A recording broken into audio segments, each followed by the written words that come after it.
Alhamdulillah, alhamdulillahirabbil alamin. Wa bihi nasta'in wa ala umuri dunya wa din wa ala alihi wa sahbihi ajmain. Amma ba'd. Yang terhormat Ibu Kepala Sekolah SDN Polis Kramat 2 yaitu Ibu Juhairia SPD MPD. Yang terhormat Bapak Ibu guru dan staf SDN Polis Kramat 2 yang insyaallah dimuliakan oleh Allah Subhanahu wa taala. Pada kesempatan ini kami bertiga calon guru penggerak angkatan 11 akan melakukan presentasi budaya positif. Rangkaian acara yang akan saya bacakan yang pertama adalah pembukaan, yang kedua sambutan kepala sekolah, yang ketiga penyampaian materi dari kami bertiga, yang keempat tanya jawab, dan yang terakhir adalah penutup. Marilah acara ini kita buka dengan membaca basmalah. Bismillahirrahmanirrahim. Acara selanjutnya yaitu sambutan dari kepala sekolah yang akan disampaikan Ibu Juhairia. Waktu dan tempat dipersilakan.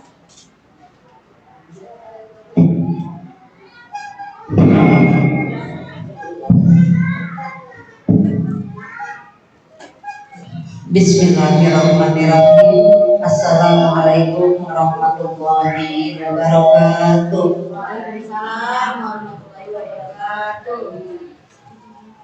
Yang saya hormati Bapak Ibu guru dan staf SDN Polres Pelawan 2. Puji syukur kita panjatkan kehadiran Allah Subhanahu wa taala yang alhamdulillah dengan nikmat rahmat serta karunia-Nya kita masih diberikan nikmat sehat walafiat serta nikmat panjang umur sehingga kita masih diberikan kesempatan oleh Allah Subhanahu wa taala untuk beraktivitas seperti biasa. Salawat dan kita sanjungkan kepada junjungan kita Nabi Muhammad sallallahu alaihi wasallam. Mudah-mudahan kita semua yang hadir di sini termasuk umatnya yang mendapatkan syafaat di yaumil akhir. Amin ya rabbal alamin. Yang pertama saya ucapkan terima kasih kepada Bapak Ibu yang sudah hadir di ruangan ini. Saya atas nama kepala sekolah mengucapkan terima kasih, dan saya atas nama calon guru penggerak angkatan 11 juga mengucapkan terima kasih kepada Bapak Ibu yang sudah hadir pada presentasi di modul budaya positif modul 1.4. Ini adalah tugas aksi nyata kami sebagai guru penggerak. Saya sekaligus sebagai kepala sekolah dan juga calon guru penggerak, kemudian Bu Mumun Wahyuni serta Bu Yeni Rahman, yang pada kesempatan siang hari ini kami akan menyampaikan presentasi kami yaitu tentang budaya positif yang dan apa yang sudah kita laksanakan di sekolah kita terkait dengan budaya positif ini. Karena modul-modul yang ada di guru penggerak ini adalah modul-modul yang memang dipersiapkan untuk sekolah. Dia dari mulai modul 1.1 kemudian sampai dengan modul 1.4 ini adalah modul yang cukup agak berat materinya ya. Karena di sini banyak sekali hal-hal yang harus kita lakukan, membuat video, kemudian juga melaksanakan segitiga restitusi yang ada di sekolah. Apakah di sekolah kita sudah melaksanakan terkait dengan segitiga restitusi? Alhamdulillah, ternyata setelah kita mempelajari modul 1.4 ini ya di calon guru penggerak, ini ternyata sebetulnya sudah kita lakukan di sekolah kita terkait dengan budaya positif yang ada di sekolah, yaitu tentang kedisiplinan, kemudian juga keyakinan kelas, itu semua Bapak Ibu sudah lakukan. Jadi di sini kami sebagai CGP umumnya ya, saya sebagai kepala sekolah khususnya nanti akan menyampaikan materi ini. Mudah-mudahan Bapak Ibu dapat mengikutinya sampai dengan selesai, kurang lebih 1 jam ke depan. Kita akan berdiskusi di sini. Jadi kita berdiskusi tentang apa itu budaya positif, apa saja yang ada di dalamnya. Nanti akan kita bahas bersama-sama. Ya mungkin sekali lagi saya sebagai kepala sekolah mengucapkan terima kasih kepada Bapak Ibu yang sudah hadir memenuhi undangan kami, dan juga saya sebagai calon guru penggerak sekali lagi mengucapkan terima kasih. Selamat mengikuti nanti presentasi atau destinasi dari kami. Saya akhiri, wassalamualaikum warahmatullahi wabarakatuh.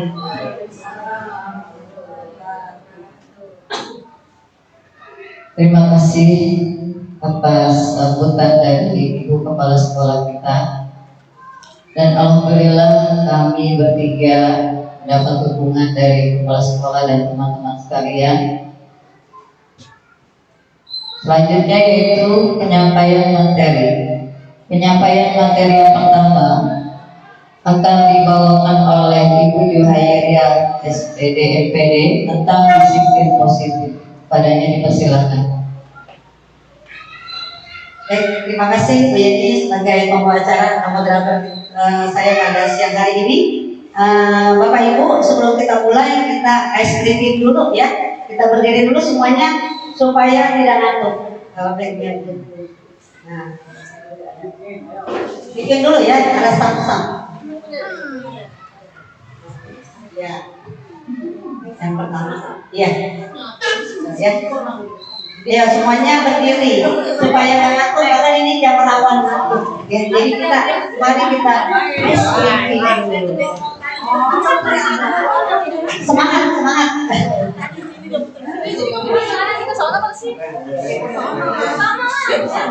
Tinggal ikut ya, Bapak Ibu teman-teman sekalian nih. Ayo.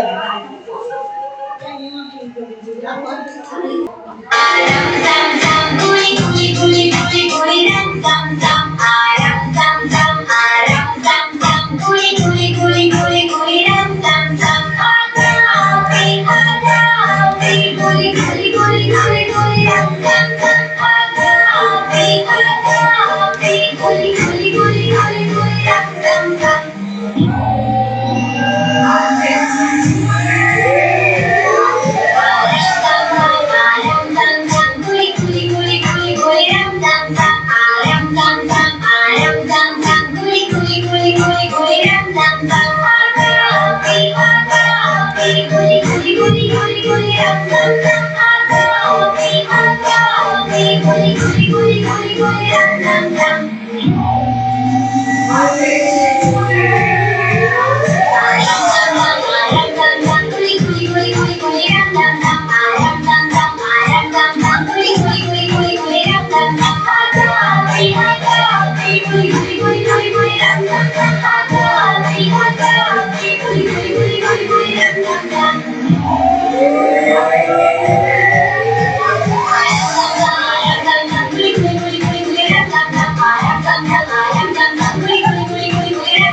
Udah gerah nih, udah keringetan.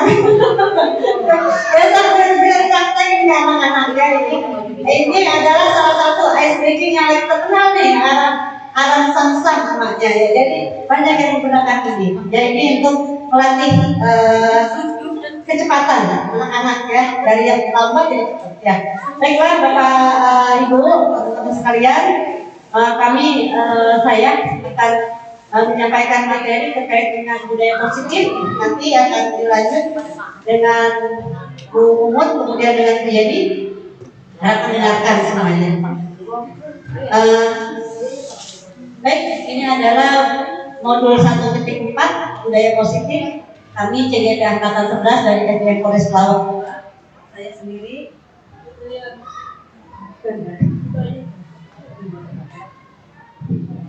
Ini saya sendiri, Juhairia, kemudian ada Ibu Muhammad Wahidi dan Ibu Eni Rahman. Mudah-mudahan Bapak Ibu berkenan ya, 1 jam ke depan kita mendengarkan kami semuanya. Nanti dari kami akan ada beberapa sesi pertama dari saya menyampaikan materi, kemudian nanti dari Bu Mumut juga ada, kemudian ada permainan juga yang akan kita lakukan di sesi berikutnya. Baiklah, selanjutnya Bu Sri, ini ya, di lingkup materi budaya positif. Jadi di materi budaya positif ini diantaranya ada disiplin positif dan nilai-nilai kebajikan universal. Kemudian ada teori motivasi, hukuman dan penghargaan, dan juga restitusi. Kemudian yang ketiga ada keyakinan kelas. Yang keempat, kebutuhan dasar manusia dan dunia yang berkualitas. Kemudian ada restitusi 5 posisi kontrol.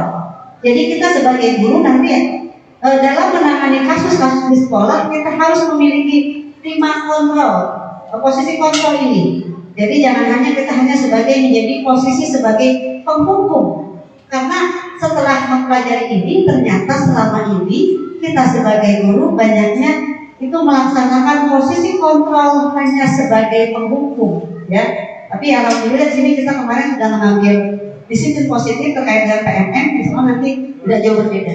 Dan yang selanjutnya adalah restitusi, yaitu segitiga restitusinya. Bagaimana nanti cara kita sebagai guru menangani permasalahan-permasalahan yang ada, yaitu dengan segitiga restitusi ini. Selanjutnya, Bu Sri. Nah ini, disiplin positif dan nilai kebajikan universal. Jadi ini ada perubahan paradigma. Kita sebagai seorang guru harus mempunyai perubahan paradigma, kita harus diubah. Harus seperti apa nanti yang harus kita ubah? Ya, jadi sekarang sama-sama Bapak Ibu semuanya kita kepalkan tangan. Kita kepalkan tangan semuanya, kedua tangannya dikepalkan. Kemudian ada A dan ada B.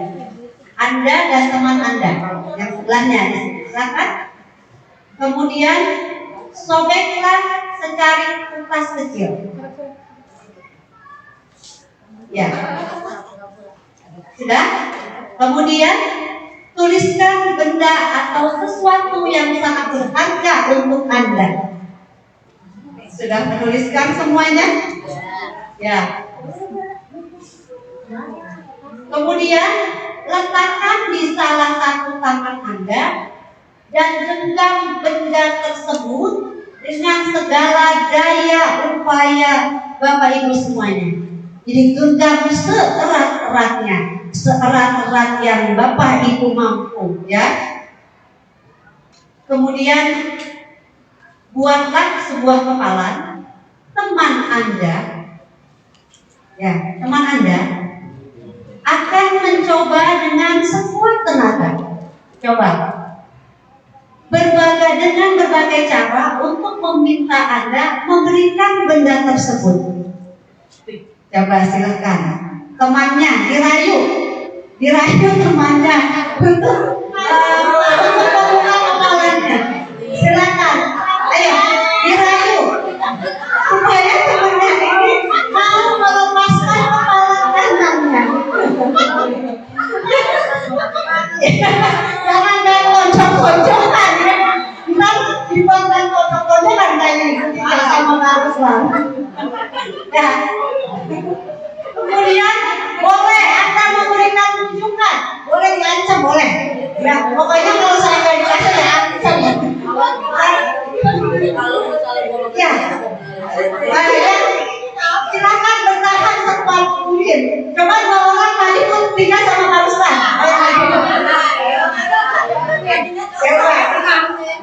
Ya, boleh sih. Ya, benar. Ayo coba.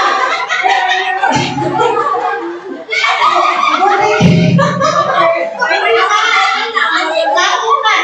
Bagaimana caranya supaya memulihkan kepalanya?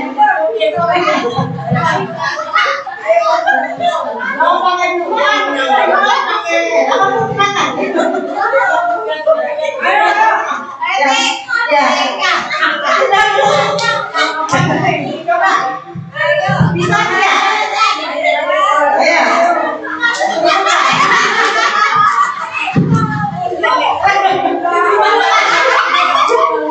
Saya kepalanya.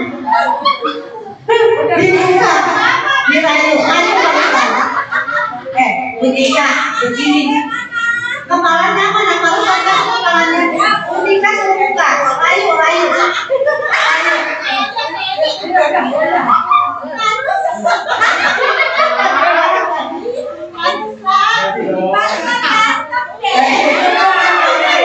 Ayo, bagaimana caranya?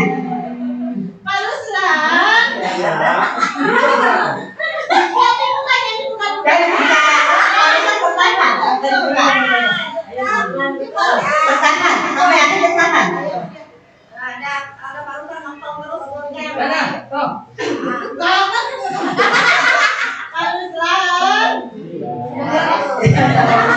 Kepalanya. Kepalanya isinya apa? Tolong dibuka. Udah ngomong, tadi makin semangat kayaknya ini kan tidak dibuka. Ngomongin juga sih.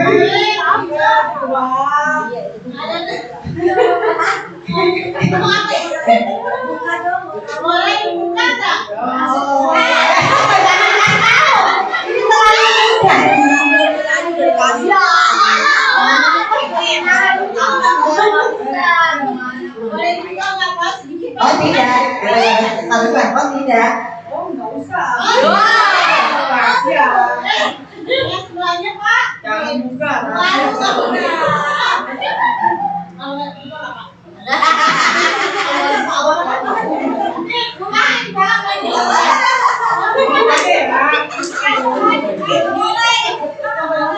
Boleh, jangan. Rahasia.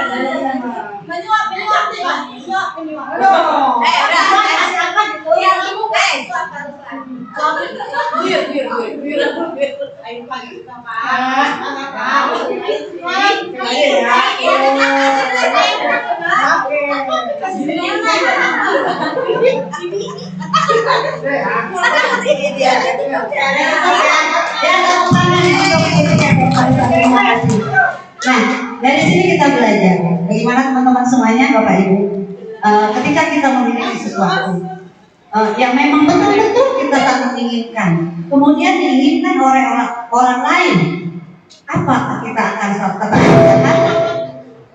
Yang pastinya kita akan tetap bertahan.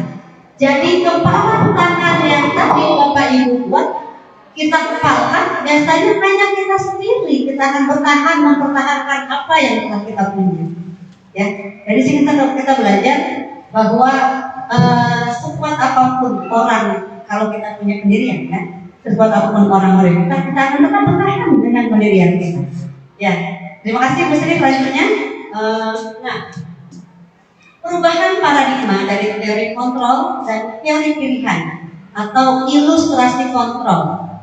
Yang pertama, ilusi guru mengontrol murid.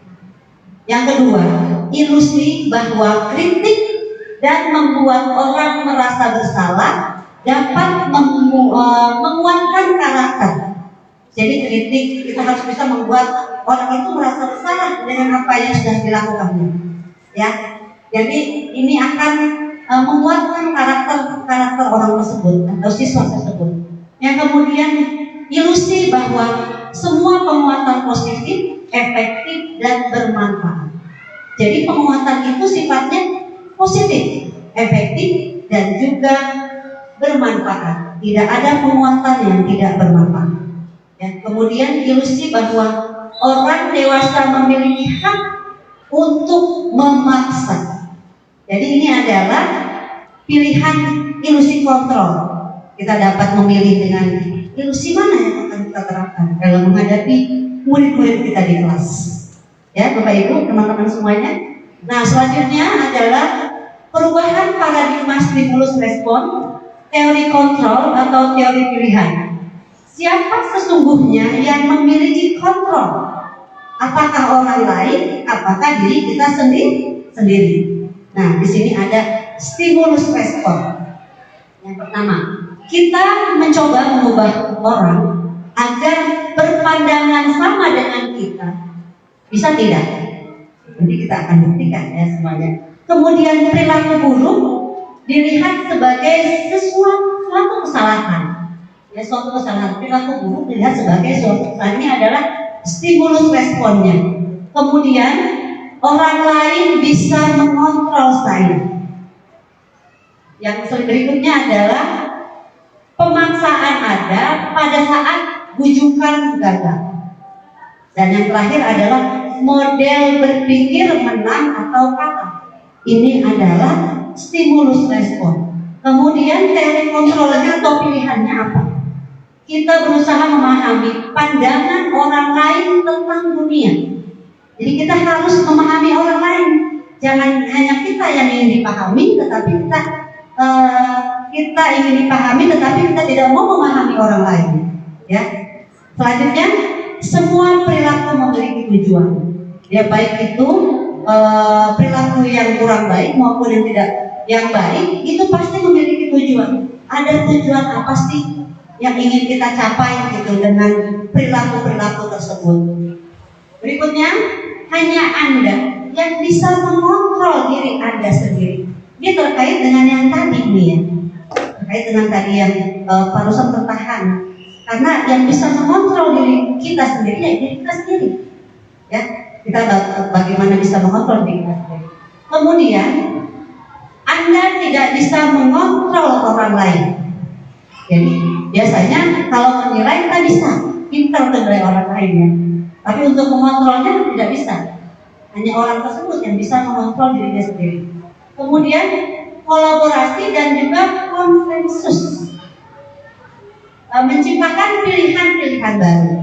Jadi pasti ada, tetapi itu hanya berkolaborasi dan konsensusnya untuk menciptakan pilihan-pilihan baru. Kemudian model berpikir menang-menang. Mana nih yang bakal menang? Ya, pasti pilihannya maunya yang menang, nggak mau ada pilihannya kalah. Seperti itu ya, teman-teman semuanya. Ya, selanjutnya mesti apakah makna disiplin? Ya. Nah, di sini akan kita bahas. Jadi disiplin berasal dari bahasa Latin. Disiplin yang artinya belajar. Jadi disiplin itu adalah proses bagaimana kita belajar. Belajar mendisiplinkan diri kita sendiri. Jadi dimulai selalu dari diri. Dan yang kedua, makna asal dari kata ini berkonotasi dengan disiplin diri dari murid-murid Sokrates dan Platon. Jadi ini adalah kata disiplin, maknanya ya. Kemudian disiplin diri membuat orang menggali potensi menuju sebuah tujuan dan apa yang dia hargai. Kemudian disiplin dalam budaya kita memiliki makna. Kata disiplin telah berubah menjadi sesuatu yang dilakukan seseorang pada orang lain untuk mendapatkan kepatuhan. Biasanya kalau kita berbicara masalah disiplin, yang ada di pikiran kita adalah terkait dengan kepatuhan. Jadi anak yang patuh, orang yang patuh, itulah yang disebut dengan orang yang disiplin. Ya. Kecenderungan umum adalah menghubungkan kata disiplin dengan ketidaknyamanan. Jadi kata disiplin biasanya dihubungkan dengan ketidaknyamanan. Karena orang yang terbiasa dengan tidak disiplin, maka dia akan merasa tidak nyaman apabila harus mengikuti peraturan atau kedisiplinan yang sudah dibuat. Ya. Bukan dengan apa yang kita hargai atau pencapaian suatu tujuan yang unik. Jadi ini adalah beberapa makna dari kata disiplin. Kita memahaminya seperti apa, tetapi kalau kita di Indonesia biasanya memaknai kata disiplin itu dilakukan dengan seseorang atau pada orang lain untuk mendapatkan kepatuhan. Ya, jadi kalau di Indonesia ini arti kata disiplin itu positif. Ya, jadi supaya kita menerapkan disiplin supaya anak bisa patuh. Kita pun sebagai guru bisa patuh dengan disiplin tersebut. Ya, next berikutnya. Nah, ini adalah nilai-nilai kebajikan universal. Jadi kalau tadi kita berbicara tentang disiplinan, sekarang kita akan berbicara tentang nilai-nilai kebajikan universal. Nilai-nilai kebajikan adalah sifat-sifat positif manusia yang merupakan tujuan mulia yang ingin dicapai setiap individu. Jadi semua kita sebagai individu pasti mempunyai tujuan yang akan kita capai. Tentunya tujuan itu harus yang positif, jangan yang negatif. Kemudian nilai-nilai tersebut bisa bersifat universal atau menyeluruh dan lintas bahasa, kemudian suku bangsa, agama maupun latar belakang. Jadi universal di sini adalah menyeluruh, semuanya masuk, baik dari bahasa, suku bangsa, agama maupun latar belakangnya. Kemudian setiap perilaku atau perbuatan memiliki suatu tujuan. Ini adalah pendapat dari Dr. William Deson pada teori kontrol tahun 1984. Ya. Berikutnya, dengan menaikkan nilai-nilai kebajikan yang diyakini seseorang, maka motivasi intrinstiknya akan terbangun, ya, sehingga menggerakkan motivasi dari dalam untuk dapat mencapai tujuan mulia yang diinginkan. Ini adalah pendapatnya dari Ian Boston tahun 1998. Kemudian nilai-nilai kebajikan yang ingin dicapai setiap anak Indonesia kita kenal dengan profil pelajar Pancasila. Nah, ini adalah yang kita kenal saat ini di kurikulum Merdeka, yaitu nilai-nilai kebajikan dari profil pelajar Pancasila. Yang pertama adalah apa, Bapak Ibu? Beriman dan bertakwa pada Tuhan Yang Maha Esa. Nah, kemudian itu kenapa beriman dan bertakwa ditaruh di awal? Karena tujuan manusia hidup adalah tujuan nanti kepada Tuhannya, kepada yang menciptanya. Ya. Kemudian yang kedua adalah mandiri. Pasti teman-teman udah hafal ya tentang yang ketiga bernalar kritis. Ya. Kemudian yang keempat berkebinekaan global. Yang kelima gotong royong. Yang keenam adalah kreatif. Jadi di sekolah kita menuntut murid-murid kita maupun kita sendiri sebagai guru harus memiliki 6 karakter ini, yaitu profil pelajar Pancasila. Ini sudah terterapkan di kurikulum Merdeka yang sekarang kita gunakan untuk pembelajaran di kelas. Ya. Kemudian berikutnya teori motivasi hukuman dan penghargaan restitusi. Ini saya dulu ya, saya. 12 sampai 12. Sampai 11 saya masih ya. Iya. Berarti masih ya, nanti enggak apa-apa dari yang tadi Bu Sri. Baru sampai slide. Ya, ini. Teori motivasi perilaku, teori motivasi hukuman dan penghargaan dan juga restitusi. Ya, nanti isinya di dalamnya di antaranya yang berikutnya Muslim. Nah, ini ada teori motivasi perilaku manusia. Jadi dalam teori motivasi perilaku manusia itu yang pertama adalah motivasi eksternal. Ya, ini satu, menghindari ketidaknyamanan atau hukuman. Apa yang akan terjadi apabila saya tidak melakukannya, ketidaknyamanannya. Jadi ini untuk menghindari supaya tidak melakukan. Karena berpikir kalau saya melakukan ini akan ada hukumannya, akan ada konsekuensinya. Itu biasanya muncul dari motivasi eksternal diri kita sendiri. Ya. Kemudian yang kedua, untuk mendapatkan imbalan dari orang lain atau institusi, apa yang akan saya dapatkan apabila melakukannya. Misalkan nih, saya kalau melakukan ini saya dapat imbalan apa? Pasti kan ada kadang kita berpikir seperti itu.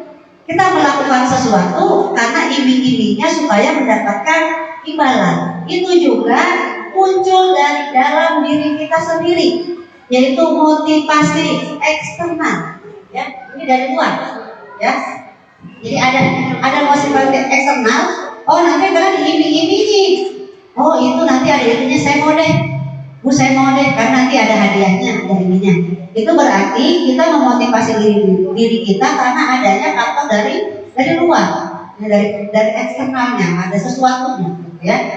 Yang berikutnya, yang ketiga, untuk menghargai diri sendiri, saya akan menjadikan orang yang seperti apa apabila saya melakukannya. Nah, ini adalah motivasi internal. Jadi ini muncul dari dalam diri kita sendiri. Ya, seperti kemarin contoh saat melakukan pengisian PMM, itu kan ada 3 pilihan ya, dari eksternal maupun internal. Kita kebanyakan mengambil dari diri kita sendiri. Jadi artinya kita introspeksi diri. Kekurangan diri kita seperti ini, kalau saya melakukan ini akan berimbasnya seperti ini. Seperti itu. Jadi ini yang harus kita miliki di poin ketiga, yaitu motivasi internal, tujuan disiplin positif. Jadi tujuan kita menjadi disiplin itu adalah dari diri kita sendiri, bukan atas motivasi orang lain. Karena ada sesuatunya, kemudian juga nanti akan terjadi apanya, itu yang harus kita hindari. Jadi kita harus memotivasi diri kita sendiri. Berikutnya, next ya. Nah ini biasa. Menurut Ki Hajar Dewantara, merdeka itu artinya tidak hanya terlepas dari perintah, akan tetapi juga cakap kuat memerintah diri sendiri. Ki Hajar Dewantara, pemikiran konsepsi keteladanan sikap merdeka, catatan kelima ini berarti di tahun 2013 di halaman 469, Bapak bisa baca. Jadi bagaimana kita sebagai manusia merdeka itu tidak hanya pintar memerintah, maksud Ki Hajar Dewantara itu seperti itu, tetapi juga kita bisa membuat perintah untuk diri kita sendiri. Kan selama ini kita sebagai guru nih banyaknya nih, ayo coba kita introspeksi diri. Selama menjadi guru, apakah kita sudah mampu memerintah diri kita sendiri? Sudah mampu belum? Teman-teman semuanya, Bapak Ibu? Belum. Mungkin sebagian kecil sudah, ya. Ada beberapa mungkin yang bisa kita memerintah diri kita sendiri. Jadi kebanyakan selama kita menjadi guru selama ini adalah kita banyaknya memerintah orang lain, yaitu siapa? Murid kita. Di sini kita baru sadar, oh ternyata saya selama ini cuma jadi yang memerintah aja, enaknya kan gitu ya. Jadi guru enak, nyuruh aja, gurunya suruh gini. Ya, padahal kalau disuruh kembali, gurunya bisa atau tidak. Makanya sekarang di kurikulum 2013 ini untuk pemikiran KHD memang betul-betul didalami. Jadi kita harus selain mengajarkan murid introspeksi, kita juga harus introspeksi. Mulai sekarang, Bapak Ibu semuanya, kita tanamkan kalau kita insya Allah bisa memerintah diri kita sendiri, bukan hanya bisa memerintah orang lain, yaitu murid-murid kita. Siap Bapak Ibu semuanya? Jadi kita akan jadi agen perubahan yang terutama di SDN Polres Sulawa 2. Dan mudah-mudahan pemikiran-pemikiran KHD yang sudah kita pelajari di program guru penggerak, nanti teman-teman yang sudah menjadi guru penggerak atau masih calon guru penggerak seperti saya bisa berbagi supaya kita bisa menerapkannya semua di sekolah. Nanti insya Allah kedepannya sekolah kita akan baik kalau kita mempunyai pemikiran seperti ini. Itu ya. Selanjutnya, nah ini dihukum oleh penghargaan. Apa itu dihukum oleh penghargaan? Nah ini bahwa penghargaan adalah bersama dengan hukuman. Jadi dikatakan di sini penghargaan itu sama hukuman. Dalam arti meminta atau membujuk seseorang melakukan sesuatu atau memenuhi suatu tujuan tertentu dari orang yang meminta atau membujuk. Jadi ada sesuatunya, ya, dorongan eksternal dan akan ada faktor ketergantungan. Jadi kalau kita dihukum oleh penghargaan, maka ini yang akan terjadi. Dorongan eksternalnya adalah ada faktor keuntungan lain. Saya tidak mau kalau tidak ada keuntungannya untuk diri saya sendiri. Pernah tidak seperti itu? Pernah, sering malah kayaknya ya. Saya mah yang penting ada untungnya buat saya. Ngapain saya mengerjakan sesuatu kalau tidak ada untungnya buat saya? Kita sering berpikir seperti itu. Ya kita semua. Jadi di sini kita bisa introspeksi. Jadi bahwa dihukum oleh penghargaan. Jadi padahal itu hukumannya, bukannya penghargaan. Jadi kita buat penghargaan. Ya, karena motivasinya karena ada penghargaan dari orang lain, baik itu berupa materi maupun non materi. Yang berikutnya beberapa dampak dari pemberian penghargaan di Albicon tahun 1993. Pengaruh jangka pendek dan jangka panjang. Ini adalah dampak dari pemberian penghargaan. Jadi kalau kita lihat itu ada pengaruhnya, baik jangka pendek maupun jangka panjangnya. Kemudian penghargaan menghukum. Suatu saat ini akan menjadi penghukum bagi diri kita sendiri. Kemudian penghargaan mengurangi ketepatan. Kemudian penghargaan tidak efektif. Ada penghargaan, mungkin orang masih penghargaan kalau terpaksa gitu ya. Jadi kan itu tidak efektif dari kita sendiri. Kemudian penghargaan merusak hubungan. Jangan mau tuh sama dia besok-besok maunya dikasih penghargaan doang, giliran kita minta ini tidak ada. Dan ini yang harus kita hindari. Kemudian penghargaan menurunkan kualitas. Gua kemarin juga begitu biasa-biasa aja dapat penghargaan. Besok mah biasa-biasa aja kan. Jadi ada motivasi tersebut tentunya. Kemudian penghargaan mematikan kreativitas. Karena seringnya dapat penghargaan, tidak introspeksi, akhirnya yaitu mematikan kreativitas kita sendiri. Ya. Dan berikutnya adalah penghargaan mengurangi motivasi intrinsik. Jadi penghargaan bisa mengurangi motivasi di dalam diri kita sendiri. Ya itu teman-teman semuanya, Bapak Ibu guru dikasih oleh Kepulauan 2. Selanjutnya ini bentuk program kebajikan atau apresiasi. Dalam memberikan apresiasi atau pengakuan perlu diingat beberapa hal. Satu, berikan pengakuan secara khusus. Yang kedua, beri pengakuan secara pribadi. Yang ketiga, beri pengakuan kepada semua murid secara bergantian. Jadi jangan mentang-mentang nih murid kita yang satu tuh yang pintar tuh beberapa orang itu saja diberikan pengakuan. Kita harus adil, ya.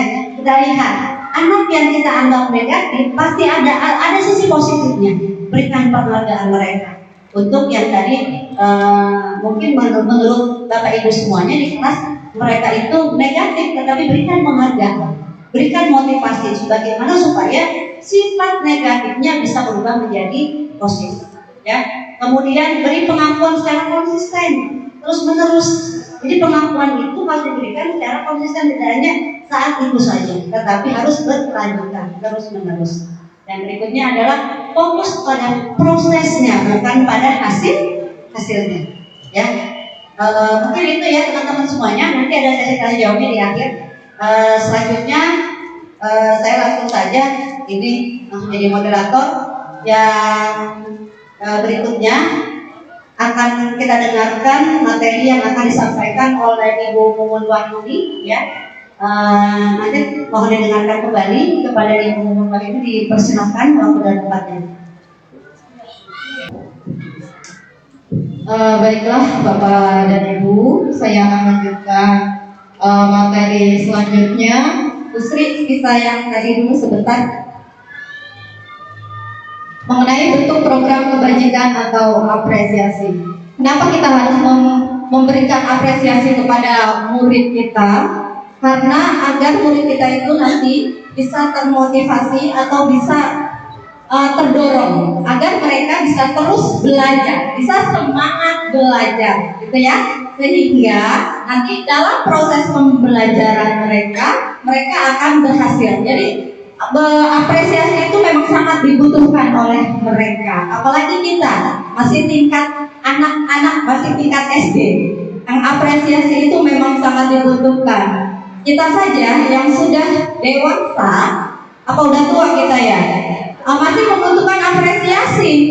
Tuh, karena kita butuhkan untuk sebagai motivasi diri kita, gitu kan? Apalagi untuk anak-anak SD, apalagi untuk anak-anak kelas 1 ya Bu Yeye. Mereka kalau kita berikan apresiasi, oh bagus sekali, pintar, atau sebagainya, pasti mereka perasaannya sangat senang. Oke, next Bu Sri. Selanjutnya yaitu contoh atau pengakuan apresiasi kebajikan. Inilah kata-kata contoh untuk apresiasi kebajikan. Ada 3, yaitu pembuka, nilai kebajikan, dan situasi. Untuk kata-kata nilai pembuka bisa kita contohkan. Kemarin saya perhatikan, atau kemarin Ibu perhatikan, rasa empatimu sangat besar sekali pada saat menolong murid baru di kelas kita. Itu tuh anak-anak perasaannya udah berbunga-bunga tuh ibu-ibu. Kalau kita beri apresiasi atau kata-kata seperti ini, gitu ya, mereka akan sangat senang sekali, gitu. Ini nanti kata-kata ini bisa Bapak Ibu contoh untuk pemberian apresiasi kepada siswa-siswa kita, gitu ya. Nanti bisa dilihat Bapak Ibu, saya menghargai kepedulianmu pada saat kamu membantu teman-temanmu di tugas kelompok. Yang ketiga contohnya, terima kasih untuk tanggung jawabmu pada saat kamu memungut kertas-kertas yang berserakan di lantai. Jadi kita jangan hanya menyuruh anak, tolong Ruslan ambil sampah misalkan. Tidak berhenti di situ. Kita harus memberikan apresiasi kepada mereka agar mereka nanti akan termotivasi dan akan terus melakukan hal tersebut. Seperti itu ya Bapak Ibu. Oke, next Bu Sri. Baik, ini ada tindakan guru, beberapa contoh tindakan guru beserta hukuman atau konsekuensi. Tapi sebelum masuk ke sini, saya ingin tanya dulu, apa itu hukuman dan apa itu konsekuensi? Apakah sama pengertiannya Bapak Ibu? Berbeda. Siapa yang bisa menjawab? Yuk, silakan. Ayo, nanti saya beri apresiasi. Ayo silakan Bu Sri. Baik, terima kasih atas yang diberikan kepada saya. Saya akan mencoba menjawab apa itu hukuman, apa itu konsekuensi. Jadi kalau sekilas ini kita menganggap dua kata ini hal yang sama ya, namun sebenarnya berbeda persepsi ya. Hukuman itu adalah sesuatu yang diberikan kepada orang yang bersalah. Ya, misalkan dia melakukan suatu kesalahan, kita hukum, ayo lari keliling lapangan. Nah, itu adalah suatu perintah yang bentuk hukuman yang kita berikan kepada anak untuk melakukan sesuatu kesalahan. Namun, apa itu konsekuensi? Konsekuensi adalah sesuatu yang akan didapatkan oleh seseorang anak ketika dia melakukan suatu kesalahan. Jadi bukan berupa bentuk hukuman. Nah, misalnya si anak menumpahkan air di dalam kelas, misalnya konsekuensinya apa? Dia harus membersihkan air yang berserakan di lantai. Mungkin seperti itu Bu yang bisa saya sampaikan. Terima kasih. Baik, Bu Sri. Kita berikan tepuk hebat kepada Bu Sri. Gimana sih tepuk hebatnya? Oh, hebat. Kasih berapa jempol? Baik. Gimana dengan teman-teman yang lain? Ada yang memberikan pendapat lagi mengenai hukuman dan konsekuensi? Sama jawabannya. Baik, saya akan menyimpulkan dari apa itu hukuman atau apa itu konsekuensi. Kata hukuman dan konsekuensi ini memang berbeda ya Bapak Ibu. Kalau hukuman itu secara tiba-tiba, secara langsung gitu ya. Jadi kan misalkan anak Bapak ini di kelas ada yang bersalah, langsung kita hukum kan. Jadi secara tiba-tiba, oh kamu melanggar ini, yuk kita hukum ini gitu. Sedangkan konsekuensi itu merupakan kesepakatan ya, kesepakatan kita, kesepakatan kelas kita, kesepakatan antara guru dengan siswa. Jadi kalau konsekuensi itu ada kesepakatan terlebih dahulu gitu. ya, ada kesepakatan. Jadi konsekuensi itu pun berlangsungnya dalam jangka pendek, sedangkan hukuman itu dalam jangka panjang, bisa menyakiti fisiknya atau sebagainya. Seperti itu Bapak Ibu. Jadi nanti yang baik yang kita berikan kepada siswa apa? Apakah hukuman atau konsekuensi? Pintar, konsekuensi. Kita jangan lagi memberikan hukuman kepada siswa kita, karena kita sudah tahu bedanya antara hukuman dan konsekuensi. Jadi besok kalau misalkan ada kesalahan dari anak-anak, kita berikan konsekuensinya. Kalau tidak, nanti kita berikan restitusi yang akan dibahas oleh Bu Yeni nanti ya, Bu Yeni. Itu sudah yang paling pilihan tepat, restitusi gitu ya. Jadi itu tadi bedanya. Kalau hukuman itu secara mendadak, secara tiba-tiba, tidak ada kesepakatan terlebih dahulu. Sedangkan konsekuensi itu ada kesepakatan antara siswa dengan gurunya. Misal, kalau kalian tidak mengerjakan piket di saat tugas piket, nanti apa anak-anak konsekuensinya? Itu kita tanyakan dulu nanti pas membuat keyakinan kelas. Itulah konsekuensi. Baik Bapak dan Ibu, ini ada beberapa tindakan guru. Tolong dibantu ya, nih posnya sudah. Oke, sudah. Kalau sudah, tindakan 1 sampai tindakan terakhir ini silakan Bapak Ibu pikirkan. Ini tindakan guru termasuk pada hukuman atau konsekuensi. Yuk silakan, yang sudah nanti boleh ditempelkan ke depan. Enggak kelihatan? Nomor 1, mencatat 100 kali di dalam buku kalimat saya tidak akan terlambat lagi karena terlambat ke sekolah.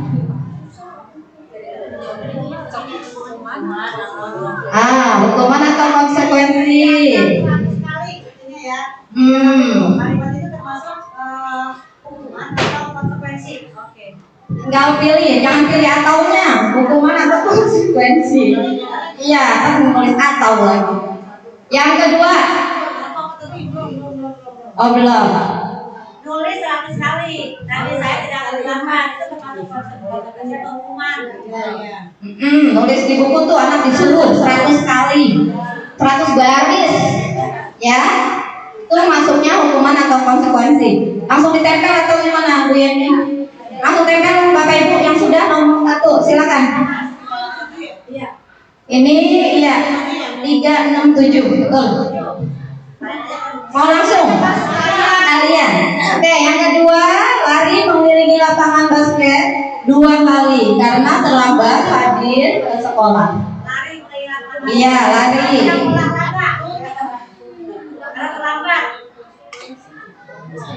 Yang ketiga, murid diminta untuk push up 15 kali karena tidak menggunakan masker ke sekolah. Tuh, udah selesai Bu Silia. Ya, silakan tempel. Kelihatan ya? Ya, B7 sayang. Ya.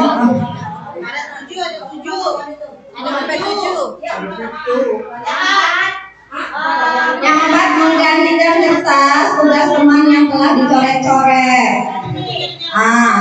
Dia nyoret-nyoret kertas temannya, dia suruh mengganti. Tuh.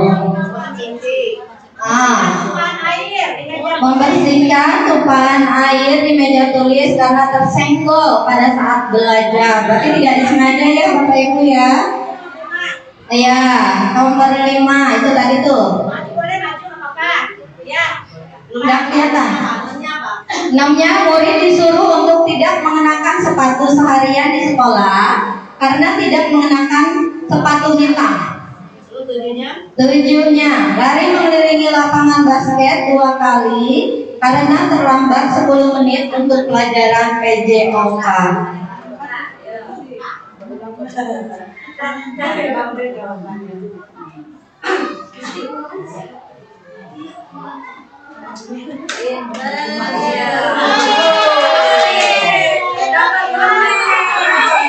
Belum, udah hebat-hebat aja.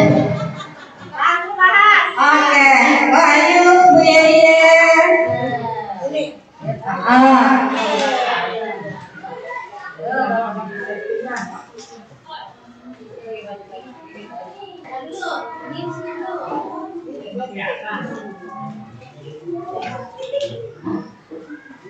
Baik, kita bahas ya Bapak Ibu ya. Mencatat 100 kali di dalam buku kalimat saya tidak akan terlambat lagi. Itu hukuman atau konsekuensi? Hukuman. Ada yang konsekuensi? Satu. Selebihnya hukuman ya. Oke. Yang kedua, lari mengelilingi lapangan basket 2 kali karena terlambat hadir di sekolah. Hukuman semua Bu Yeni? Oke, hukuman semua. Ketiga, murid diminta untuk push up. Apa itu? Hukuman. 4, menggantikan kertas tugas teman yang telah dicoret-coret. Konsekuensi. Yang kelima, membersihkan tumpahan air. Konsekuensi. Murid disuruh untuk tidak mengenakan sepatu seharian. Hukuman. Lari mengelilingi lapangan basket. Hukuman. Kayaknya Ini kan banyak olahraga kayak yoga. Ini maksudnya konsekuensi kalau yang kemarin di nanti kita lihat isinya ya Bu. Oke, ya teman-teman, silakan Bu Sri next. Ternyata nomor 1 sampai nomor 3 itu hukuman, 4, 5 konsekuensi, 6, 7 adalah hukuman. Oh, benar semuanya ya. Oh, berarti sudah paham ya pengertian antara hukuman dan konsekuensi. Memang patokannya itu kita harus mengerti dulu apa itu hukuman, apa itu konsekuensi gitu. Oke, next Bu Sri. Nah, ini lihat tuh, perbedaan hukuman dan konsekuensi. Kalau hukuman, sesuatu yang menyakitkan harus terjadi. Sedangkan konsekuensi itu sesuatu yang harus terjadi. Jadi apa bedanya antara hukuman dan konsekuensi? Ada kata menyakitkan. Kalau konsekuensi tidak ada kata menyakitkan. Oke. Yang kedua, membuat anak sakit fisik maupun hatinya untuk jangka waktu yang lama. Dia masih ingat terus Bu. Sampai lulus pun dia masih ingat. Sampai nanti udah SMA dia ketemu ibu, pasti dia ingat. Wah, ini guru dulu nih yang telah menghukum saya. Itu pasti ingat mereka, gitu ya. Kalau yang konsekuensi membuat anak merasa tidak nyaman dalam jangka waktu pendek. Jadi murid tidak nyaman cuma sebentar, nantinya dia sudah kembali seperti biasa lagi. Tuh, itulah konsekuensi. Yang ketiga, anak membenci kedisiplinan, bukan malah tambah disiplin, dia malah benci. Ya, ini akibat dari hukuman yang kita berikan, dia malah tidak disiplin nantinya. Yang konsekuensi, anak menghargai disiplin, gitu. Makanya nanti kalau ada yang bersalah, ya udah kita berikan konsekuensi saja. Yang keempat, bentuknya paksaan, cuman itu bentuknya memaksa. Sedangkan konsekuensi itu stimulus atau tanggapan. Yang kelima, hukuman itu mendorong anak menyakiti dirinya sendiri. Coba aja kalau ibu suruh lari 100 kali di lapangan, ya, iya tempor gitu. Dia hanya dia yang tersakiti sendiri yang dihukum. Sedangkan gurunya mah hanya melihat saja, itu tidak boleh. Kalau konsekuensi mendorong anak agar mudah menyesuaikan diri. Selanjutnya, konsep diri yang buruk itu hukuman. Kalau konsekuensi yang timbulkan nanti konsep diri yang baik. Selanjutnya, anak belajar untuk menyembunyikan kesalahan. Sedangkan konsekuensi, anak belajar untuk mematuhi peraturan. Dan yang terakhir, dia marah, rasa bersalah, dipermalukan, merasa tidak dihargai. Itu paling berbahaya untuk anak ya. Kalau untuk konsekuensi, dia hanya kehilangan hak, dibuat tidak nyaman, dan diasingkan untuk sementara waktu saja. Tuh ya Bapak Ibu. Sebut Sri. Baik.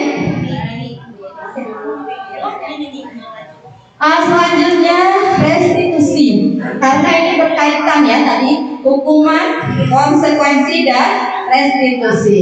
Apa itu restitusi? Mungkin Bapak Ibu sudah pernah mendengar ya. Siapa yang tahu restitusi itu apa? Ayo, Bu Maskur, restitusi itu apa?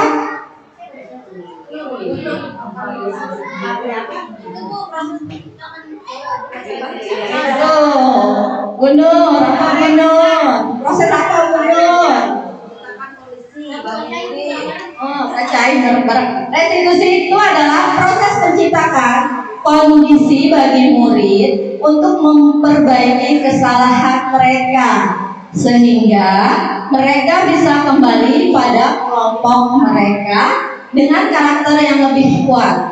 Restitusi juga merupakan proses kolaboratif yang mengajarkan murid untuk mencari solusi untuk masalahnya sendiri dan membantu murid berpikir tentang orang seperti apa yang mereka ingin menjadi tujuan mulia dan bagaimana mereka harus memperlakukan orang lain. Ini pengertian restitusi menurut Gosser 2004. Next, Gusri. Nah, selanjutnya yaitu 9 ciri-ciri restitusi. Yang pertama, bukan untuk menebus kesalahan, namun untuk belajar dari kesalahan. Jadi nanti kita akan praktekkan bagaimana proses restitusi antara guru dengan siswa ya Bapak Ibu ya. Nanti bisa Bapak Ibu yang maju mempraktekkan siapa yang menjadi gurunya dan siapa menjadi siswanya gitu ya. Yang kedua jadinya memperbaiki hubungan. Jadi dengan proses restitusi kita akan memperbaiki hubungan mereka bagi yang bermasalah gitu. Yang ketiga tawaran bukan paksaan. Yang keempat restitusi menuntut untuk melihat ke dalam dirinya. Yang kelima restitusi mencari kebutuhan dasar yang mendasari tindakannya. Keenam, restitusi diri adalah cara yang paling baik. Selanjutnya, restitusi fokus pada karakteristik bukan pada tindakan.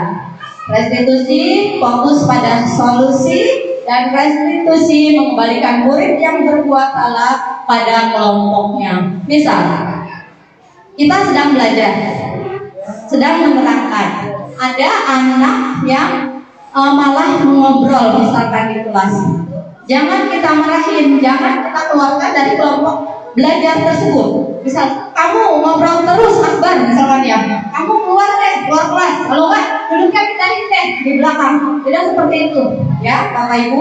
Kalau kita bertindak seperti itu, nanti hanya mereka tidak akan bersosialisasi, malah mereka merasa dikucilkan gitu ya. Jadi nanti kalau ada anak-anak yang seperti itu, malah kita rangkul, malah kita dekatkan gitu ya. Jangan malah dibuang istilahnya, jangan dibuang, jangan dijauhkan, duduknya jangan dipisahin, jangan dipojokkan, tidak seperti itu. Jadi malah kita harus motivasi. Setelah itu nanti baru kita panggil, baru kita lakukan restitusi. Oke, gitu ya Bapak Ibu ya. Selanjutnya yaitu keyakinan kelas. Mengapa tidak peraturan saja? Mengapa harus keyakinan kelas? Sekarang saya tanya kepada Bapak Ibu, apakah Bapak Ibu sudah membuat keyakinan kelasnya masing-masing? Oke, kalau sudah, boleh satu orang menceritakan bagaimana proses Bapak Ibu membuat keyakinan kelas, ya. Ayo, satu orang ketirtakan. Kan katanya sudah buat semua tuh keyakinan kelas ya. Terutama guru kelas ya. Kalau guru bidang mungkin ngikutin guru kelas ya, Bu Meta ya. Guru kelas saya udah buat. Terus sekarang saya minta satu orang untuk menceritakan bagaimana sih proses membuat keyakinan kelas di kelas Bapak Ibu masing-masing. Ya, Bu Yaya bisa menceritakan? Ayo. Ya, apa-apa, ayo maju. Ya. Assalamualaikum warahmatullahi wabarakatuh. Terima kasih atas waktunya Bu Mun. Kita pertama membuat keyakinan kelas kepada anak-anak murid kita, yaitu kita mengajukan kesepakatan. Ya, kita berbicara dengan anak-anak kita bahwa hari ini kita akan membuat keyakinan kelas untuk dipatuhi selamanya bersama-sama. Mungkin itu saja dari saya. Terima kasih. Baik, terima kasih Bu Yeye. Beri tepuk tangan untuk Bu Yeye. Untuk kelas yang lain bisa menceritakan satu lagi? Ya, kok Sri lagi? Bu Tika? Ayo Sri, nggak apa-apa.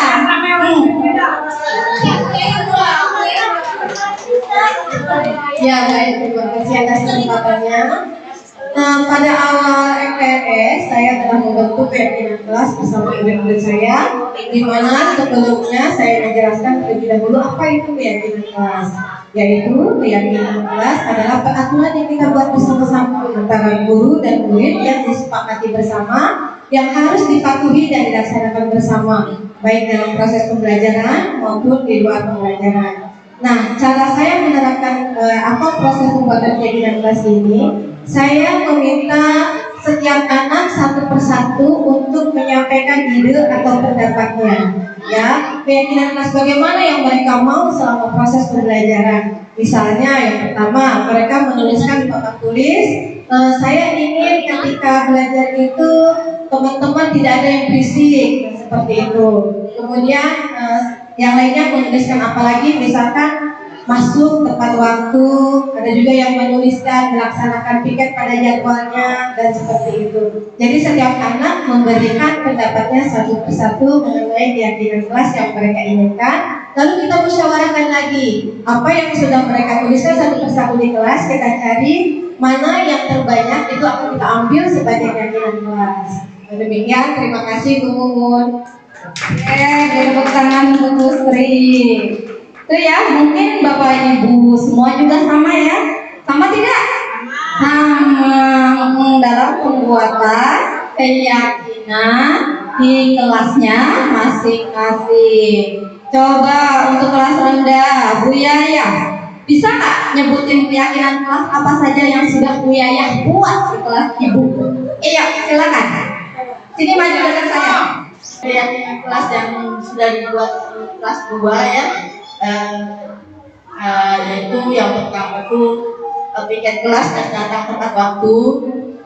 Yang kedua itu disiplin dan yang ketiga itu saling tolong menolong. Yang keempat kata sopan dan kelima itu saling menghormati. Baik Bu Yaya, beri tepuk tangan untuk Bu Yaya. Terima kasih. Baiknya Bapak Ibu, dalam membuat keyakinan kelas kita harus menggunakan kata-kata yang positif ya, jangan kata-kata yang negatif. Ada yang bisa memberikan contoh kata yang positif atau negatif? Bu Sri lagi, ya ayo. Gimana satu contoh? Ya. Contoh untuk kalimat yang positif, misalkan mendengarkan dulu ketika mendengarkan pelajaran. Ya. Itu misalkan tidak bercanda. Ya, pakai kata tidak ya. Tidak boleh. Tidak boleh. Itu kata-kata negatif. Tidak boleh berjalan di lorong misalkan. Itu jangan. Nanti dalam membuat keyakinan kelas, Bapak Ibu tidak menggunakan kata-kata negatif seperti itu ya. Gunakan kata-kata yang positif. Baik, next Bu Sri. Nah, ini contoh keyakinan kelas yang ada di sekolah kita. Ya, Bu Sri. Dan kita sekarang Bapak Ibu perhatikan dari keyakinan kelas kita, keyakinan kelas yang ada di sekolah kita ini, apakah masih ada kata yang negatifnya? Coba. Ada tidak? Hadir tepat waktu, itu kalimat apa? Positif. Memakai seragam sesuai ketentuan seragam di sekolah. Positif. Berperilaku sopan santun dan peduli. Positif. Melaksanakan piket kelas. Positif. Saling menghargai. Positif. Menyimak dan memperhatikan guru dengan baik. Positif. Jadi ini salah satu contoh. Memang keyakinan kelas yang sudah menggunakan kalimat positif. Itu ya Bapak Ibu ya. Ya, next Bu Sri. Ini adalah haknya. Jadi kita jangan hanya menuntut kewajiban kepada anak-anak, tapi harus juga memberikan hak kepada mereka agar seimbang. Ya Bapak Ibu ya, agar seimbang, ingat. Bukannya adil, tapi agar seimbang. Yang pertama, haknya mendapatkan keamanan dan perlindungan, mendapatkan perlakuan adil, mendapatkan pembelajaran yang menarik dan menyenangkan, mendapatkan kesempatan untuk bertanya, dan mendapatkan perhatian dari guru. Ini juga semuanya kata-katanya sudah menggunakan kalimat positif. Oke, next. Bu Yeni. Oke, demikianlah presentasi dari saya. Selanjutnya akan dilanjutkan oleh Ibu Yeni Rahman. Kepada Ibu Yeni dipersilahkan.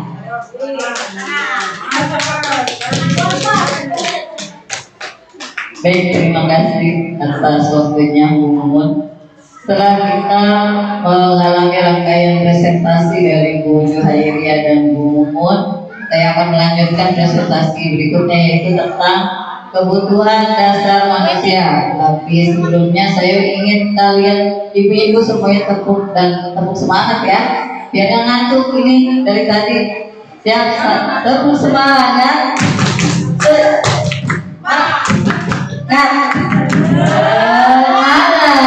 Oke, lanjut. Nah, terang lagi nih matanya ya ke depan ya. Selanjutnya yaitu kebutuhan dasar manusia yang kita tahu menurut Dr. William Gallas dalam Choice Theory. Ya, ada 5 kebutuhan dasar. Yang pertama adalah kasih sayang dan bisa diterima. Yang kita tahu kita juga membutuhkan kasih sayang dan diterima oleh siapapun. Kedua adalah kekuasaan. Kita membutuhkan kekuasaan, tapi kekuasaan itu tidak boleh disalahgunakan. Selanjutnya kita membutuhkan kesenangan. Kita juga harus happy, harus senang dalam melaksanakan aktivitas yang kita lalui agar berjalan dengan baik. Selanjutnya itu kebebasan. Kita butuh kebebasan, tapi bukan bebas yang sebebas-bebasnya, bebas dengan aturan. Yang terakhir adalah itu bertahan hidup. Ya, kita butuh bertahan hidup. Lanjut Bu Sri. Selanjutnya itu yang kelima, posisi kontrol restitusi. Ada 5 posisi kontrol di sini. Yang pertama sebagai penghukum, yang kedua sebagai pembuat merasa bersalah, yang ketiga sebagai teman, yang keempat memantau dan manajer. Nanti di sini kita apa yang kita sudah lakukan di kelas, mana yang sudah kita lakukan, apakah kita sebagai penghukum, apakah kita sebagai pembuat merasa bersalah, atau teman, atau pemantau, dan selanjutnya itu apakah kita sudah sebagai manajer. Mana nih nanti kita pilih mana yang terbaik dari 5 posisi kontrol ini. Ya, nah ini yang posisi sebagai penghukum. Coba kita renungkan, kita udah melakukan yang mana nih dari kelima ini? Ini sebagai penghukum contohnya seperti ini: guru berbuat, menghardik, menunjuk-nunjuk, menyakitin. Menghardik, kamu bagaimana sih? Benar gak itu? Iya. Udah nggak ada kata-kata. Kalau mungkin zaman dulu kita sekolah yang seperti itu. Ngaji nggak bisa-bisa, kalau ketemu kamu sih sakitnya kita. Tapi sekarang tidak boleh seperti itu. Yang kedua, guru berkata, kalau kamu tidak melakukan, awas ya, rasakan nanti akan diwampakan kalian. Itu tidak boleh. Nanti kalau kita berbuat seperti ini, guru berkata seperti itu, maka hasilnya akan anak-anak akan menjadi pemberontak. Dia akan menyalahkan orang lain dan selalu berbohong. Ya, ini berusaha untuk menjadi nyaman supaya dia terhindar dari hukuman itu, maka dia akan selalu berbohong. Hasilnya kaitan dengan dunia berkualitas, murid meletakkan guru di luar dunia berkualitas. Murid akan berkata, biarkan saja, nanti juga marah-marah lagi.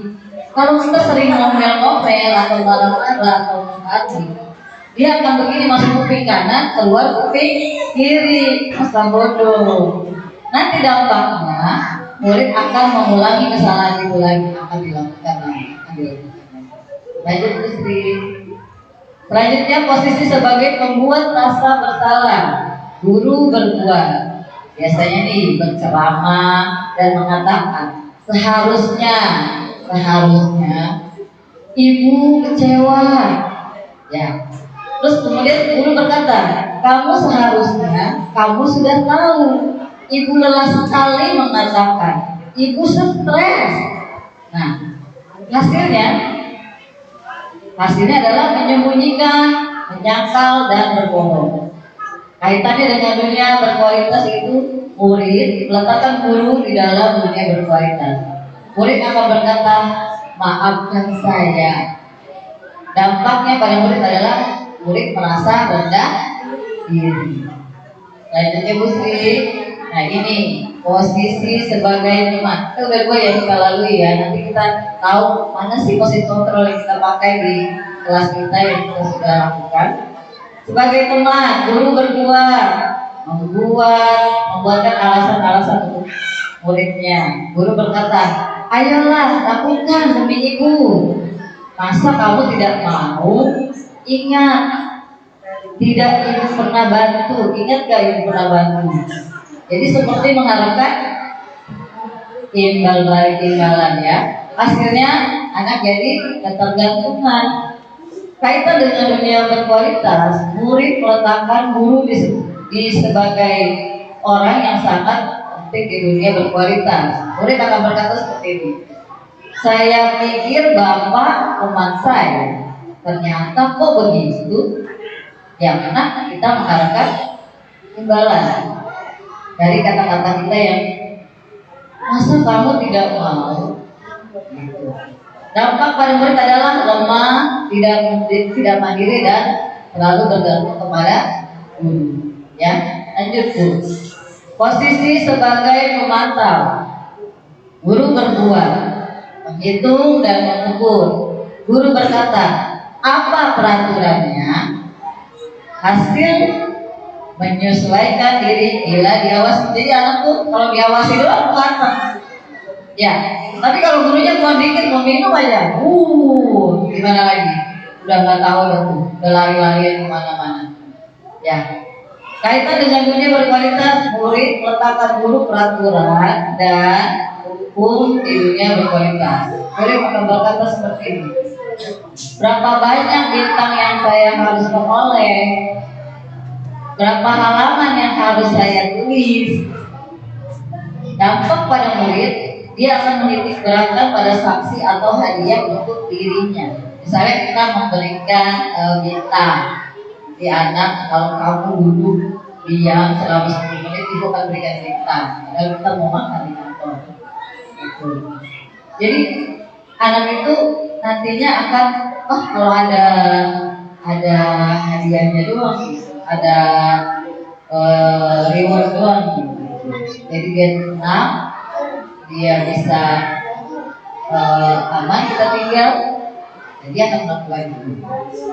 Lanjut terus. Yang terakhir adalah posisi sebagai manajer. Di sini guru berbuat, mengajukan pertanyaan-pertanyaan. Guru berkata, apa yang kita yakini? Apa yang bisa kau kerjakan untuk memperbaiki masalah ini? Hasilnya adalah menguatkan pribadi. Kaitan dengan dunia berkualitas yaitu Murid meletakkan dirinya sebagai individu yang positif dalam dunia berkualitas. Murid berkata, bagaimana sih caranya saya bisa memperbaiki keadaan ini?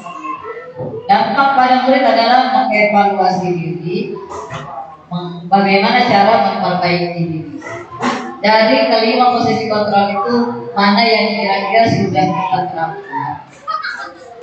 Dan mana yang paling bagus di antara lima itu? Menurut Bapak Ibu, menurut Pak Jaya yang mana Pak Jaya? Posisi kontrol yang tadi, yang manajer. Nah, kalau menurut Bu Minta yang mana Bu Minta? Posisi sebagai apa Bu Minta? Manajer. Pak Ruslan namanya dengan banget ini. Pak Ruslan yang mana Pak Ruslan? Manajer. Kenapa Pak Ruslan memilih manajer? Sebagai kontrol. Ya. Ya. Kalau Mas Nun yang mana Mas Nun? Sama. Manajer. Iya, betul sekali. Ya seharusnya kita seperti ini. Tapi yang namanya manusia, kemarin kita sudah lakukan, kita sudah tahu posisi-posisi apa yang sudah kita lakukan di kelas. Tapi marilah sekarang kita perbaiki, karena yang terbaik adalah menurut posisi yang terbaik adalah posisi sebagai manajer ya. Yang lanjut ke sini. Nah, sekarang kita saksikan video dari 5 posisi kontrol. Kenapa disebut 5 posisi yang kelima? Yang manajer itu.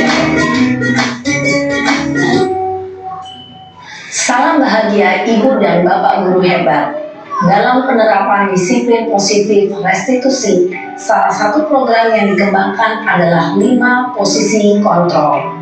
5 posisi kontrol dalam restitusi adalah proses perjalanan seorang pendidik agar dapat mengenali dirinya. Pada video kali ini, kita akan membahas tentang 5 posisi kontrol yang dikembangkan oleh Diane Gossen dan contoh penerapannya.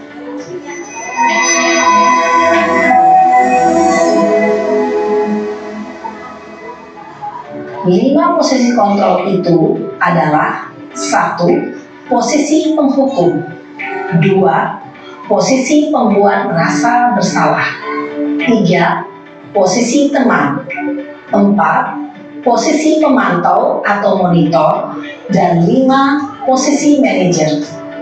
Untuk lebih memahami kelima posisi tersebut, mari kita saksikan kasus Naren yang terlambat hadir 20 menit di sekolah dan melihat bagaimana kelima posisi kontrol dalam menghadapi masalah tersebut.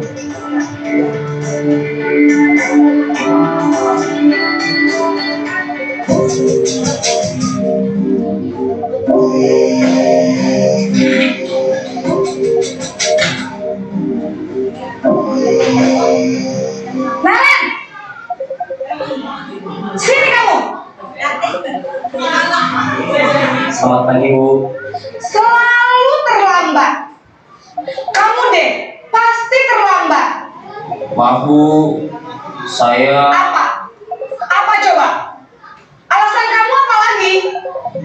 Kapan sih kamu tidak terlambat? Malas sekali ya kamu jadi anak. saya Dasar pemalas. Gak kapok-kapok sih kamu. Sudah berapa kali terlambat? Sana, kamu keliling lapangan basket 2 kali. kenapa saya harus keliling lapangan basket Bu? Kenapa? Kamu melawan ibu? Berani-beraninya jawab. Sudah terlambat, masih berani jawab pula. Sekarang, keliling lapangan basket 5 kali sekalian. Biar kapok. Cepat. Pergi sana ke lapangan basket. Ya, ini bagus tidak ini. Posisi penghukum biasanya berbicara dengan nada tinggi, menghardik, menunjuk-nunjuk, menyakiti, dan menyindir. Hukuman bisa berupa fisik maupun psikis. Ibu dan Bapak guru hebat, dampak yang terjadi pada murid ketika guru berada pada posisi penghukum adalah murid cenderung akan memberontak, bahkan menyimpan dendam.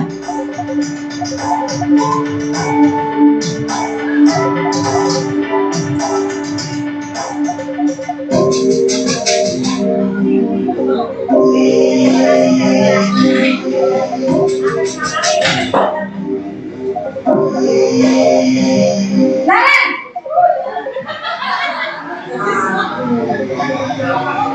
Selamat pagi Bu. Naren, kamu kenapa terlambat lagi, nak? Ya Tuhan, Naren, kamu senang ya bikin ibu susah ya? Kalau kamu terlambat lagi, nanti ibu yang ditegur bapak kepala sekolah, nak. Disangka ibu tidak bisa membina kamu. Duh, gimana ini? Maaf Bu. Duh, Gusti Naren, kamu suka ya kalau ibu ditegur bapak kepala sekolah? Terus, sekarang ibu harus tulis apa yang di buku absen? Ini kamu sudah sering terlambat loh. Ibu harus apa coba? Maaf Bu. Maaf sekali. Ya sudah, lain kali jangan bikin ibu susah lagi ya, nak ya. Ibu tidak akan kuat lagi kalau kamu begini terus. Bisa jantungan kalau ibu tegur bapak kepala sekolah. Sana cepat ke kelas. Maaf ya Bu. Maaf sekali. Ini posisi kontrol yang kedua. Posisi membuat rasa bersalah berbicara dengan nada tenang, cenderung lembut. Namun kata-kata yang diutarakan membuat murid merasa menjadi orang yang gagal, memandang buruk dirinya sendiri, merasa tidak berharga, dan tidak sanggup membahagiakan orang lain. Ketika guru mengambil posisi pembuat rasa bersalah, murid akan menganggap dirinya yang bersalah dan ia akan menyimpan emosi negatif tersebut di dalam dirinya.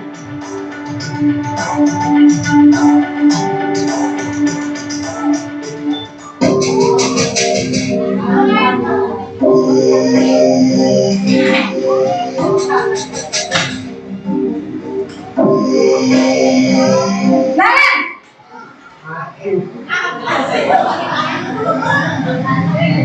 Selamat pagi Bu. wah, sudah jam berapa ini, nak? Terlambat lagi ya sayang.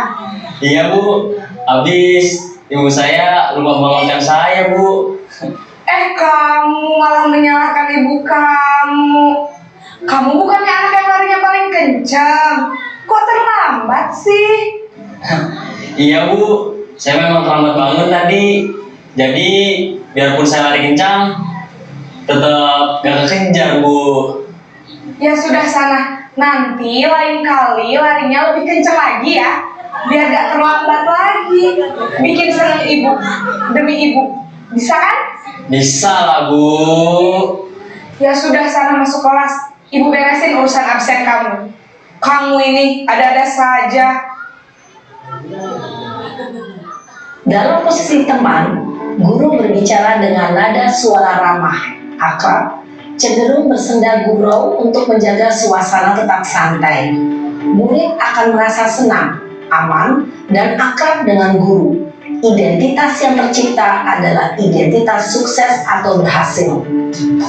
Namun, perlu diingat, karena ini masih dorongan eksternal, maka ada faktor ketergantungan dari murid kepada orang tertentu. Di sini guru aksennya, sehingga di lain waktu murid bisa berperilaku baik, namun hanya kepada orang-orang tertentu saja.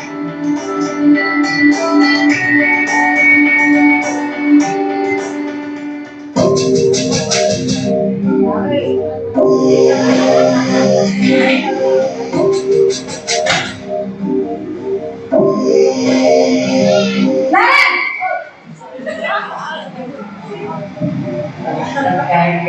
Selamat pagi Bu. Naren, apa peraturan sekolah kita tentang jam berapa kita harus masuk sekolah, nak? Kita harus di sekolah jam 7 Bu. Iya betul, sekarang sudah jam 7.20. Naren sudah tahu konsekuensinya jika terlambat hadir. Paham Bu. Saya harus tinggal kelas pas jam istirahat selama 20 menit. Iya benar, konsekuensinya demikian. Jadi nanti jam 9.30 pas istirahat, kamu harus tinggal di kelas, kerjakan tugas tambahan untuk ketertinggalan kamu, ya? Baik Bu. Posisi pemantau mengandalkan penghitungan atau data untuk mengontrol murid. Guru mengarahkan murid berdasarkan peraturan dan konsekuensi.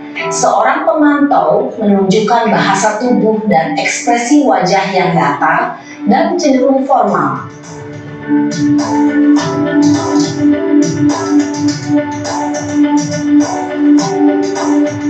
Yang terakhir ya, kita sampaikan sebagai manajer.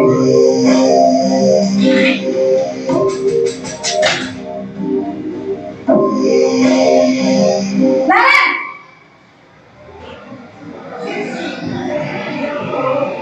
Selamat pagi Bu. selamat pagi Naren. Maaf Bu, saya terlambat. Iya, sekolah masuknya jam 7, sekarang sudah jam 7.20. Jadi sekarang bagaimana nih Naren? Maaf Bu, saya lupa setel alarm saya semalam. Baiklah, menurut kamu, keyakinan sekolah yang mana yang perlu kamu tingkatkan? Menghargai diri sendiri dan orang lain mungkin ya Bu. Setuju. Jadi, apakah Naren meyakini prinsip saling menghormati tersebut? Iya Bu, saya meyakininya. Apakah Naren bersedia memperbaiki masalah keterlambatan ini? Bersedia Bu. Bagaimana kamu akan perbaiki masalah keterlambatan ini? Saya akan coba untuk tidak lupa menyetel alarm saya Bu. Baik, kalau Naren lupa menyetel alarm di rumah, ada orang yang kira-kira bisa bantu mengingatkan tidak? Ada Bu, kakak saya, Kak Emma. Ada lagi selain Kak Emma? Selain Kak Emma, ada ibu saya. Baik, jadi yang mengingatkan Naren adalah Kak Emma dan ibu kamu ya? Kira-kira akan mulai setel alarm kapan nih Naren? Setelah pulang sekolah, akan segera saya lakukan. Baik, jadi Naren akan setel alarm untuk bangun besok pagi dan akan diingatkan oleh kakak dan ibunda Naren ya. Ada lagi yang mungkin perlu dilakukan Naren agar tidak terlambat bangun lagi? Tidak ada Bu. Baik Naren, terima kasih untuk kerjasama kamu. Sekarang kamu perlu kembali ke kelas untuk belajar. Baik Bu, terima kasih. Posisi manajer adalah posisi kontrol yang disarankan untuk membimbing murid memiliki sikap disiplin yang positif, yaitu murid yang mandiri, bertanggung jawab, dan dapat memecahkan masalah. Tujuan dari posisi ini adalah agar murid dapat berefleksi atas tindakannya. Guru akan dengan tulus memberikan pertanyaan-pertanyaan bermakna, sehingga membuat murid dapat belajar dari kesalahannya dan mencari sebuah solusi untuk menyelesaikannya. Ibu dan Bapak guru hebat, setelah mengamati adegan kelima posisi kontrol tadi, kira-kira posisi mana yang paling ideal? Posisi mana yang dapat menunjang motivasi intrinsik murid? Ya, tentu posisi manajer. Posisi ini memang posisi ideal yang ingin dituju setiap pendidik. Pada posisi inilah, guru dapat menerapkan disiplin positif yang berpihak pada murid, yang memerdekakan murid. Perjalanan seorang pendidik tentunya tidak mudah untuk sampai pada posisi seorang manajer. Namun, tujuan kita pasti, yaitu menciptakan murid-murid yang mandiri, merdeka, dan bertanggung jawab. Semoga penggambaran 5 posisi kontrol yang telah diperlihatkan ini dapat menjadi ajang refleksi bagi kita semua, agar dapat terus mengasah dan menerapkan disiplin positif yang memerdekakan murid. Mari terus berlatih dan bersemangat. Selamat menerapkan. Salam dan bahagia, Ibu dan Bapak guru hebat. Baik, setelah kita menyaksikan kelima video tadi tentang 5 posisi kontrol, bagaimana Bapak Ibu bisa kita terapkan ke depannya untuk posisi manajer? Bisa. Ayo kita semangat ya, semangat untuk menerapkan posisi manajer. Semangat untuk guru SDN Polres Pulau Tua. Selanjutnya segitiga restitusi. Segitiga restitusi ada 3. Ya. Yang pertama adalah menstabilkan identitas. Setiap orang pasti pernah melakukan kesalahan. Kamu bukan satu-satunya yang melakukan ini. Yang kedua adalah validasi tindakan yang salah. Kamu tentu punya alasan mengapa melakukan hal itu. Kamu bisa saja melakukan hal yang lebih buruk, tapi kamu tidak melakukannya kan? Yang ketiga adalah menanyakan keyakinan. Keyakinan ini adalah nilai-nilai seperti apa yang sudah kita sepakati, dan kamu ingin menjadi orang yang seperti apa. Nanti kita bisa lakukan jika ada sesuatu yang melanggar kesepakatan kelas. Lanjut Gusti. Nah, praktik pelaksanaan segitiga restitusi. Kita lihat, kita saksikan video yang akan ditayangkan.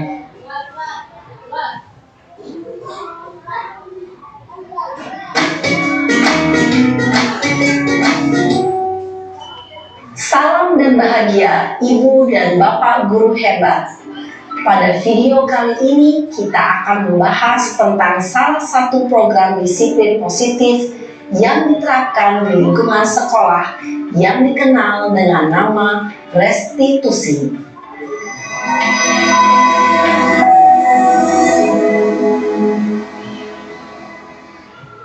Restitusi dikembangkan oleh pakar pendidikan Diane Gosson, berlandaskan pada teori kontrol Dr. William Glasser. Segitiga restitusi adalah suatu proses dialog yang dijalankan oleh guru atau orang tua agar dapat menghasilkan murid yang mandiri dan bertanggung jawab. Pada saat guru di posisi manajer, aspek yang dikembangkan pada murid adalah motivasi intrinsik, sehingga penanaman nilai-nilai kebajikan dapat tumbuh dan berkembang menjadi suatu kebiasaan positif yang akhirnya membentuk karakter murid. Proses dialog ini terdiri dari 3 langkah yang digambarkan pada ketiga sisi pada segitiga restitusi. Sisi pertama adalah menstabilkan identitas. Sisi yang kedua adalah validasi tindakan yang salah. Dan sisi yang ketiga adalah menanyakan keyakinan. Ibu dan Bapak guru, berikut ini akan ditunjukkan bagaimana seorang guru berada dalam posisi manajer menggunakan penerapan segitiga restitusi.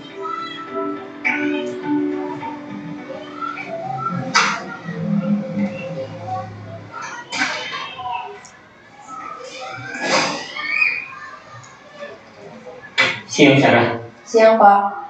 Sudah lama nggak ketemu Sarah. Kenapa hari ini ada di sini? Kesel Pak, kesel banget. Masa aku dikatain tukang fitnah Pak?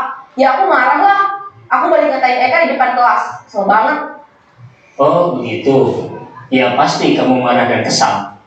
Bapak juga akan marah apabila ada yang menuduh Bapak seperti itu. Kemudian pada saat itu kamu mau melakukan apa? Ya saya langsung ngatain Eka lah Pak. Kesel banget. Saya bentak-bentak dia depan teman-teman lain. Oh begitu. Pasti kamu melakukan seperti itu karena suatu alasan tertentu bukan? Iyalah, masa saya diam saja Pak? Ya saya bela diri lah. Masa saya dituduh tukang fitnah? Ya wajar lah. Mempertahankan harga diri itu sesuatu yang penting buat kamu. Untung kamu tidak bertindak lebih gegabah lagi. Hanya membentak-bentak. Iya Pak. Untung saya masih bersabar dan hanya membentak saja. Sudah gemes padahal, saya pasti bela diri lah. Ya pasti ya. Tapi kamu memilih untuk tetap bertahan dan bersabar. Kamu memilih untuk tidak berbuat lebih parah lagi bukan? Iya. Nah, sekarang coba kita lihat lagi tindakan kamu yang bentak-bentak Eka di kelas. Tindakan kamu itu kira-kira sesuai dengan keyakinan kelas atau prinsip kamu tidak? Enggak lah Pak.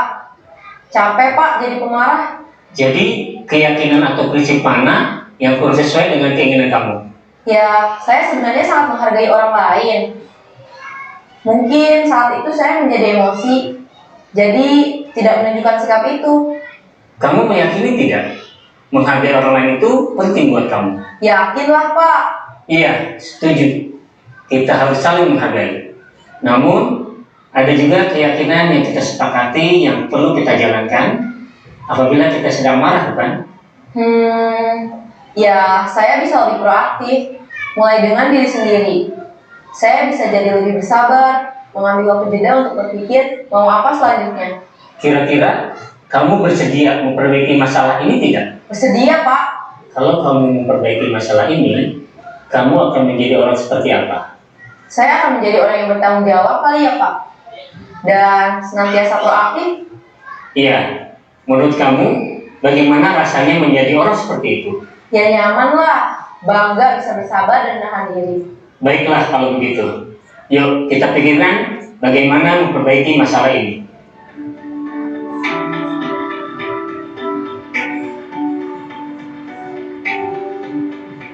Ibu dan Bapak guru hebat. Baru saja kita menyaksikan contoh bagaimana seorang guru berada dalam posisi manajer menggunakan penerapan segitiga restitusi. Mari kita bahas satu persatu. Pada sisi pertama, menstabilkan identitas berdasarkan pada prinsip bahwa membuat kesalahan adalah bagian dari proses pembelajaran. Sisi pertama dari segitiga ini berperan menggeser identitas murid dari identitas gagal ke identitas sukses. Murid yang sedang bertingkah laku yang tidak pantas atau menarik diri saat itu sedang mengalami identitas gagal. Bila kita mengkritiknya, maka posisinya tidak akan berubah. Kita bisa mengajukan pernyataan-pernyataan ini. 1. Membuat kesalahan sesuatu yang wajar. 2. Manusia tidak ada yang sempurna. 3.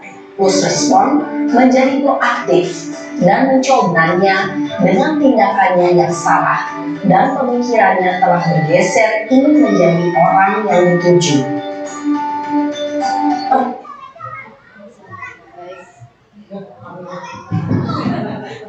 Baik teman-teman, setelah menyaksikan video tadi tentang segitiga restitusi sudah bisa dimengerti ya? Sudah, insya Allah kita bisa menerapkannya kembali untuk di kelas kita yang kemarin sebagai pembuku kita rubah menjadi sebagai manajer. Ya, terima kasih atas waktu. Mohon maaf jika ada kesalahan. Kami bertiga mengucapkan terima kasih. Terima kasih kepada teman-teman semua, Bapak Ibu Guru SD Polres Pelawan 2 khususnya ya, yang sudah mengikuti dengan baik. Yang lumayan ini dari jam 1 sampai jam 3, 2 jam ya, dengan sabar. Mudah-mudahan Bapak Ibu semuanya mendapatkan pahala yang berlimpah ya dengan mengikuti presentasi yang kami lakukan di sini. Ya, terima kasih sekali lagi. Tadi umumnya diakhiri. Ya, baik Bapak Ibu, semoga kita bisa menerapkan ya Bapak Ibu ya. Silakan mengakhiri. Wassalamualaikum warahmatullahi wabarakatuh. Terima kasih.